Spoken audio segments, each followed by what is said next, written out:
सलाम इंडिया। आप देख रहे हैं इंडियन क्राइम न्यूज। खबर उत्तर प्रदेश के आगरा से। आगरा का एक ऐतिहासिक और आध्यात्मिक महत्व है। यह जहां दशरथ पुत्री शांता का श्रृंगी ऋषि की पत्नी के रूप में निवास रहा है, वहीं सनातन संस्कृति में विश्वास रखने वालों के लिए आराध्य महर्षि परशुराम और उनके पिता जगदम्नी ऋषि की तपोभूमि। भारत की पर्यटन नीति में यहाँ की उपरोक्त के अतिरिक्त अन्य कई विशिष्टताओं की स्वीकृति रही है, लेकिन पिछले 10 साल से यहाँ के लिए यह सब कुछ बदला हुआ है। उत्तर प्रदेश में जहाँ नए दर्शनीय स्थलों की खोज कर उन्हें पर्यटन मानचित्र पर अंकित करवाने की कोशिश चल रही है, वहीं आगरा के आध्यात्मिक महत्व के पुरातन स्थलों के अलावा पहले से ही विश्व स्तरीय यूनेस्को सूची के स्थलों की मौजूदगी तक को नज़रअंदाज कर दिया गया है।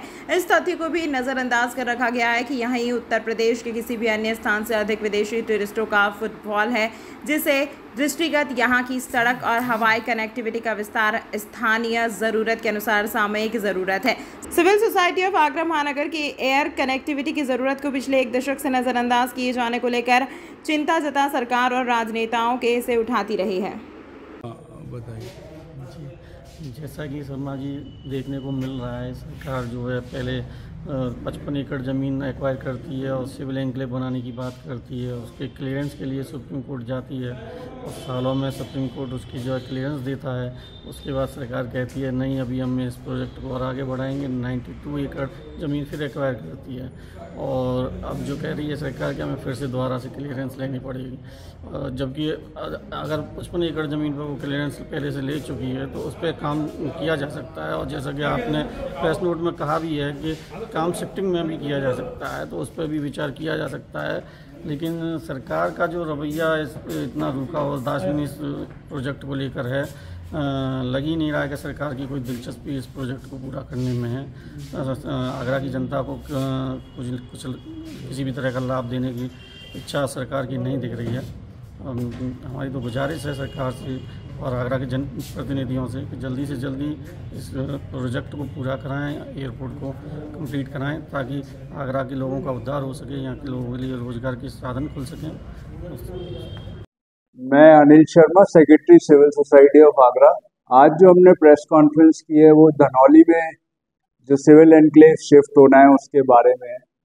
जिस तरीके से सरकार सुप्रीम कोर्ट का डिसीजन आने के बाद हमको अलग अलग तरीके के बहाने बना रही है।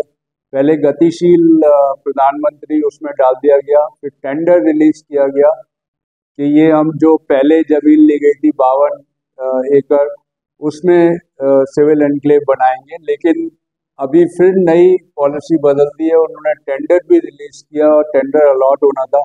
उससे पहले अभी डिसीजन ले लिया कि ये पूरा जो 142 एकड़ का जो जगह है उस पे पूरे पे सिविल एन्क्लेव बनाया जाएगा और 600 पेड़ काटने की परमिशन अभी सुप्रीम कोर्ट में ली गई है। स्थिति बहुत ज़्यादा खराब है क्योंकि वहाँ पे जो खेत ले लिए गए हैं, लोगों ने खेती बंद कर दी है, लेकिन वहाँ बेरोजगारी का पूरा आलम है। और जिस तरीके से ये चल रहा है उससे हमको लगता है कि जो हमारे नए जनप्रतिनिधि जो जीत कर आए हैं वो आगरा वापस ना आए और सीधे एयरपोर्ट अथॉरिटी ऑफ इंडिया के ऑफिस में बैठें और सारी चीज़ों का क्लियरेंस कराएं, क्योंकि ये जो समय समय पर जो हमें प्रलोभन आगरा की जनता को दिया जाता है कि अभी बन रहा है, जो एसपी सिंह बघेल साहब थे उन्होंने बीच में इलेक्शन टाइम में ये भी कहा कि जल्दी सिविल एन्क्लेव बन जाएगा, लेकिन जो वास्तु जो ग्राउंड रियलिटी है वो बहुत डिफरेंट है। मेरे साथ धनौली से भी लोग आए हुए हैं, आप उनसे भी उनका भी जो वक्तव्य है वो लीजिएगा। धन्यवाद। बोलिए। आगरा ज़िले के अंदर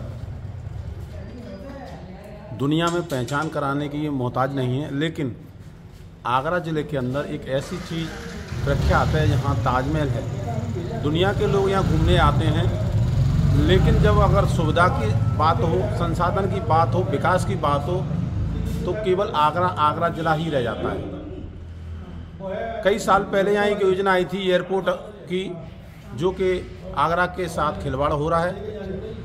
वर्तमान सरकार भी झूठे दिखावे दिखा रही है, जबकि यहाँ के सारे प्रतिनिधि भाजपा सरकार के हैं, भारतीय जनता पार्टी के हैं। आज किसी के ताकत लेने की ज़रूरत नहीं है, लेकिन यहाँ के प्रतिनिधि इस एयरपोर्ट पर कोई भी किसी भी प्रकार का ध्यान नहीं दे रहे हैं। कोई ऐसा खास बड़ा काम भी नहीं है। पूरे भारतवर्ष में एयरपोर्ट बने हुए हैं, आगरा ही क्यों अछूता छोड़ा इन्होंने? कोई न कोई ये दिखावा छल जो आए दिन कर रहे हैं, चाहे बैराज की बात हो, चाहे ताजमहल के आसपास ताज टूरिज्म की बात हो, एयरपोर्ट अथॉरिटी की बात हो, लेकिन आगरा में आज तक कोई ऐसा बड़ा काम करके नहीं दिखाया जिसकी आवाज़ सिविल सोसाइटी समय समय पर उठाती रही है। मैं देखता चला रहा हूँ 5 साल से, जो कि जल्द ही एयरपोर्ट बनना चाहिए और सरकार को ध्यान देना चाहिए। सिविल एविएशन को लेके आगरा की जनता बहुत परेशान है। एयर कनेक्टिविटी यहाँ जो ज़रूरत से कहीं कम है, न केवल टूरिस्ट को वरना लोकल भी जो पॉपुलेशन है उसकी भी सिविल एविएशन की उसकी भी ज़रूरत है। एक क्लियर प्रोजेक्ट है धनौली में सिविल एयरपोर्ट शिफ्ट होना है, इसको क्यों नहीं करा रहे हैं? और तमाम कन्फ्यूज़न है, तमाम जनप्रतिनिधि अलग टाइप के बयान दे रहे हैं और ब्यूरोक्रेट अलग टाइप की बात कहते रहे हैं अभी तक। मेरा अनुरोध है कि एक होर्डिंग लगाए जाएं जिसमें पूरी कार्य योजना विस्तार से दी जाए और ये कन्फ्यूजन और अनिश्चय की स्थिति समाप्त हो, और जो काम है जल्दी हो, उसकी डेट वाइज उसका डिक्लेरेशन हो बातचीत करके। हैं इसमें पर्देदारी क्या? अगर पैसा नहीं है तो आप क्लियर कह दीजिए हम नहीं बना रहे हैं। उसमें कौन सा, आपको तमाम योजनाएं आपने गड्ढे में डाली हुई हैं, ये भी हम मान लेंगे गड्ढे में डाली, पर ये ध्यान रखिए कि 2 अरब रुपया इसमें इन्वेस्ट हो चुका है। 65 करोड़ समाजवादी पार्टी के समय और 1 अरब 23-24 करोड़ रुपया योगी सरकार के कार्यकाल में, तो 2 अरब रुपया पब्लिक फंड का इन्वॉल्व हो गया है। बड़े पैमाने पर लैंड एक्वायर हो गई है और उसमें खेती भी बंद है, पशुपालन भी नहीं है। उस ज़मीन है जो जीवनचर्या कृषि श्रमिकों की थी वो भी बंद है। तो इतने बड़े पैमाने पर बेरोजगारी की हालत है। इसका आंकलन सरकार को और आगरा जनपद को के लोगों को कराना चाहिए। मेरी मांग है राजस्व का जो प्रतिनिधि होता है लेखपाल और श्रम मंत्रालय, श्रम विभाग की ओर से ज्वाइंट सर्वे पूरे एरिया में होना चाहिए, जिससे कि मालूम पड़े कितने लोग बेरोजगार हो गए हैं और काम शुरू नहीं हो रहा है तो कितने बुरे हालात हो रहे हैं। जी धन्यवाद। तमाम महत्वपूर्ण खबरों के लिए देखते रहिए इंडियन प्राइम।